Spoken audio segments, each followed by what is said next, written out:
오늘은 10월 9일 연중 제27주간 월요일입니다. 오늘 묵상에 관한 첫 번째 말씀은 요나 예언서의 말씀입니다.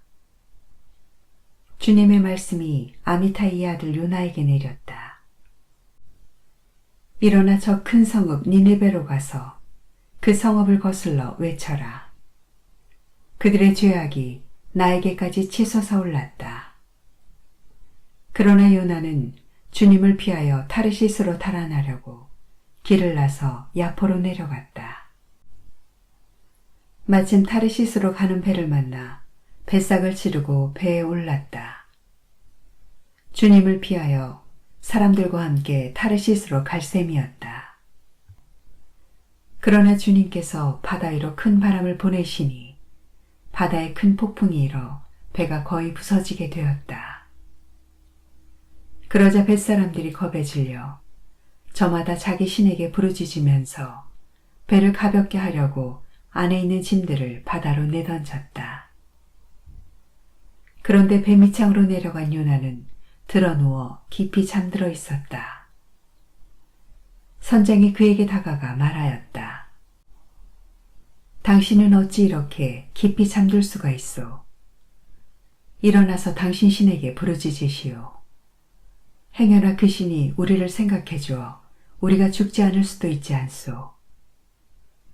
뱃사람들이 서로 말하였다. 자, 제비를 뽑아서 누구 때문에 이런 재앙이 우리에게 닥쳤는지 알아봅시다. 그래서 제비를 뽑으니 요나가 뽑혔다. 그러자 그들이 요나에게 물었다. 누구 때문에 우리에게 이런 재앙이 닥쳤는지 말해보시오. 당신은 무엇하는 사람이고 어디서 오는 길이요? 당신은 어느 나라 사람이며 어느 민족이요? 요나는 그들에게 나는 히브리 사람이요. 나는 바다와 무틀 만드신 주 하늘의 하느님을 경외하는 사람이요. 하고 대답하였다. 그러자 그 사람들은 더욱더 두려워하며 당신은 어째서 이런 일을 하였소? 하고 말하였다. 요나가 그들에게 사실을 털어놓아 그가 주님을 피하여 달아나고 있다는 것을 그들이 알게 되었던 것이다. 바다가 점점 더 거칠어지자 그들이 요나에게 물었다. 우리가 당신을 어떻게 해야 바다가 잔잔해지겠소? 요나가 그들에게 대답하였다. 나를 들어 바다에 내던지시오. 그러면 바다가 잔잔해질 것이요. 이 큰 폭풍이 당신들에게 들이닥친 것이 나 때문이라는 것을 나도 알고 있어. 사람들은 무트로 되돌아가려고 힘껏 노를 저었으나 바다가 점점 더 거칠어져 어쩔 수가 없었다. 그러자 그들이 주님께 부르짖었다. 아, 주님, 이 사람의 목숨을 희생시킨다고 부디 저희를 멸하지는 마십시오. 주님, 당신께서는 뜻하신 대로 이 일을 하셨으니 저희에게 살인죄를 지으지 말아 주십시오. 그러고 나서 그들이 요나를 들어 바다에 내던지자 성난 바다가 잔잔해졌다. 사람들은 주님을 더욱더 두려워하며 주님께 희생제물을 바치고 서원을 하였다. 주님께서는 큰 물고기를 시켜 요나를 삼키게 하셨다. 요나는 사흘낮과 사흘밤을 그 물고기 뱃속에 있었다. 주님께서는 그 물고기에게 분부하시어 요나를 육지에 뱉어내게 하셨다. 주님의 말씀입니다. 하느님 감사합니다. 루카가 전한 거룩한 복음입니다. 그때에 어떤 율법교사가 일어서서 예수님을 시험하려고 말하였다. 스승님, 제가 무엇을 해야 영원한 생명을 받을 수 있습니까? 예수님께서 그에게 말씀하셨다. 율법에 무엇이라고 쓰여 있느냐? 너는 어떻게 읽었느냐? 그가 내 마음을 다하고 내 목숨을 다하고 내 힘을 다하고 내 정신을 다하여 주 너희 하느님을 사랑하고 내 이웃을 너 자신처럼 사랑해야 한다 하였습니다. 하고 대답하자 예수님께서 그에게 이르셨다. 옳게 대답하였다. 그렇게 하여라. 그러면 네가 살 것이다. 그 율법교사는 자기가 정당함을 드러내고 싶어서 예수님께 그러면 누가 저희의 이웃입니까? 하고 물었다. 예수님께서 응답하셨다.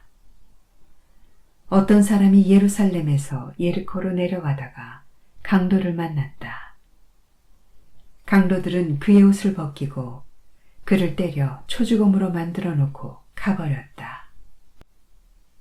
마침 어떤 사제가 그 길로 내려가다가 그를 보고서는 길 반대쪽으로 지나가 버렸다. 레위인도 마찬가지로 그곳에 이르러 그를 보고서는 길 반대쪽으로 지나가 버렸다. 그런데 여행을 하던 어떤 사마리아인은 그가 있는 곳에 이르러 그를 보고서는 가엾은 마음이 들었다. 그래서 그에게 다가가 상처에 기름과 포도주를 붓고 싸맨 다음 자기 노새에 태워 여관으로 데리고 가서 돌보아 주었다. 이튿날 그는 2데나리온을 꺼내 여관 주인에게 주면서 저 사람을 돌보아 주십시오. 비용이 더 들면 제가 돌아올 때에 갚아드리겠습니다. 하고 말하였다. 너는 이 세 사람 가운데 누가 강도를 만난 사람에게 이웃이 되어 주었다고 생각하느냐? 율법교사가 그에게 자비를 베푼 사람입니다. 하고 대답하자 예수님께서 그에게 이르셨다. 가서 너도 그렇게 하여라. 주님의 말씀입니다. 그리스도님 찬미합니다. 오늘의 묵상. 오늘 복음에서 예수님께서는 예루살렘으로 가시는 길에서 율법교사 한 명을 만나십니다. 대화의 상대가 제자들에서 율법교사로 바뀝니다. 율법교사의 등장은 새로운 이야기의 시작을 알려줍니다. 스승님, 제가 무엇을 해야 영원한 생명을 받을 수 있습니까? 율법교사는 예수님께 영원한 생명을 얻는 방법을 묻지만 예수님께서는 율법교사에게 이와 관련한 율법 규정이 무엇인지 되물으십니다. 율법교사는 2가지 계명을 말합니다. 먼저 인용한 율법 조문은 신명기 6장 5절에 등장하는데 신신 깊은 유다인들이 하루에 2번씩 암송하던 확장된 쉐마의 일부분입니다. 이 계명은 하느님을 헌신적으로 전인적 차원에서 갈림없이 사랑할 것을 요구합니다. 2번째 계명으로 레위기 19장 18절이 인용됩니다. 이 계명은 이른바 성결법에 속하는 규범으로서 주님이신 하느님처럼 이웃, 곧 동료 이스라엘 백성을 사랑하라고 가르칩니다. 율법교사가 예수님의 질문에 응답하면서 언급한 율법 조문의 유효성을 예수님께서 확실히 증언하십니다. 이로써 사랑의 이중계명은 이스라엘 백성을 위한 규범을 넘어서 예수님을 따르는 제자들을 위한 규범이 됩니다. 예수님께서는 이어지는 가르침, 곧 강도를 만난 사람에게 자비를 베푼 사마리아인의 비유를 통하여 율법교사에게 자비로운 사마리아인처럼 사랑의 계명을 실천할 것을 요청하십니다. 오늘 복음에서 우리는 사랑은 이론이 아니라 실천임을 배웁니다. 하느님께서 당신 아들의 십자가 죽음으로 사랑을 보여주셨듯이 우리도 이웃을 사랑하면서 하느님 사랑을 증언하여야 할 것입니다. 아멘.